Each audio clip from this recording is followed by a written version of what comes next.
జగన్మోహన్ రెడ్డి గారి ప్రభుత్వం అసెంబ్లీలో ఇది ప్రైవేట్ చేయటానికి వీల్లేదని చెప్పి తీర్మానం చేసి ప్రభుత్వం గట్టిగా నిలబడిందని చెప్పారు. మీరేం మాట్లాడుతున్నారు? 2 ఏళ్ల నుంచి నిద్రపోయారా? ఏ ఒక్క రోజన్నా మీరు స్టీల్ ప్లాంట్కి వెళ్ళి సందర్శించారా? ముఖ్యమంత్రి గారు ఏం చెప్పాడు? స్టీల్ ప్లాంట్ ప్రైవేట్ అయిపోతుందంటే దానికి మూల కారణం కార్మికుల యొక్క ఆలోచన సరళే అని చెప్పాడు. ఏమంటారు దాన్ని? తప్ప ఒప్ప ఎవరు దివాళా కోరుతాను? ఎక్కడ ఎలా ఉండాలో, ఎక్కడ ఎలా ప్రవర్తించాలో, చావు దగ్గర ఎలా ఉండాలి, చావు దగ్గర చనిపోయిన ఇంటికి వెళ్ళినప్పుడు ఎలా మాట్లాడాలి, ఇటువంటి సంస్కారం అన్నా మీ మంత్రులకి నేర్పితే కనీసం సమాజం మీ పట్ల ఏహిక భావంతో అసహించుకునే ధోరణన ఆగుతుంది. అంత నీచంగా మాట్లాడటం, నీచంగా ప్రవర్తించటం, కుసంస్కారంగా వ్యవహరించటం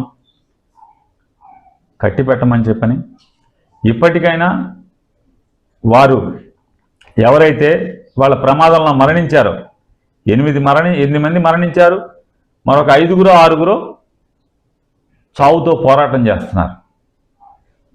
పోరాటం చేస్తున్నారు బతికి రావటం కోసం. వారి స్ఫూర్తిగా తీసుకుని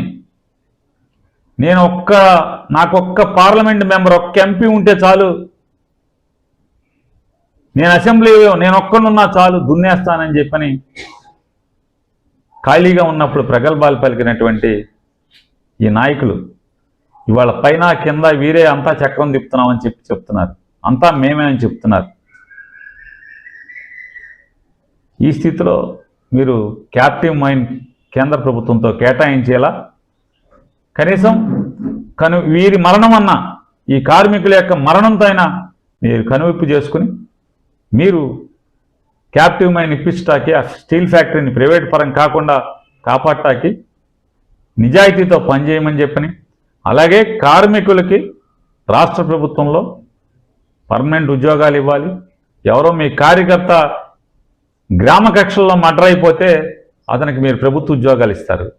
ఇవాళ కేంద్ర ప్రభుత్వం యొక్క ఆలోచన సరళి వల్ల, ఆలోచన విధానం వల్ల ఇవాళ స్టీల్ ప్లాంట్లో 8 మంది ఇప్పటికి మరణించారు. మరి ఈ కుటుంబాల పరిస్థితి ఎవరు ఆదుకుంటారు? తక్షణం వీళ్ళందరూ కూడా రాష్ట్ర ప్రభుత్వం తరఫున ఉద్యోగాలు ఇచ్చేలా ఆలోచించేయమని నిర్ణయం తీసుకోమని చెప్పని, ఇలా కాంపెన్సేషన్ కూడా నాడు జగన్మోహన్ రెడ్డి గారి ప్రభుత్వం ఎలా అయితే వైజాగ్లో ప్రమాదం జరిగినప్పుడు ఎలా అయితే ఇచ్చిందో కాంపెన్సేషన్, అదే స్థాయిలో మనుషులను తీసుకురాలేం. లోకేష్ గారు, పవన్ కళ్యాణ్ గారు, చంద్రబాబు నాయుడు గారు మనుషుల్ని, ప్రమాదంలో మరణించినటువంటి మనుషుల్ని మళ్ళీ మనం తీసుకురాలేం. కానీ వారి కుటుంబాలకు అండగా ఉండటంలో మీ ధర్మాన్ని మీరు నిర్వర్తించమని, మనం మనుషుల్లాగా రాజకీయ నాయకులు అవసరం ఉంటే అధికారం లేనప్పుడు ఒక రకంగా, అధికారం ఉంటే వేరొక రకంగా కాకుండా ఎప్పుడైనా అధికారం ఉన్నా లేకున్నా మనుషుల్లాగా ప్రవర్తించడం నేర్చుకోమని చెప్పని నేను హితవు చెప్తాను.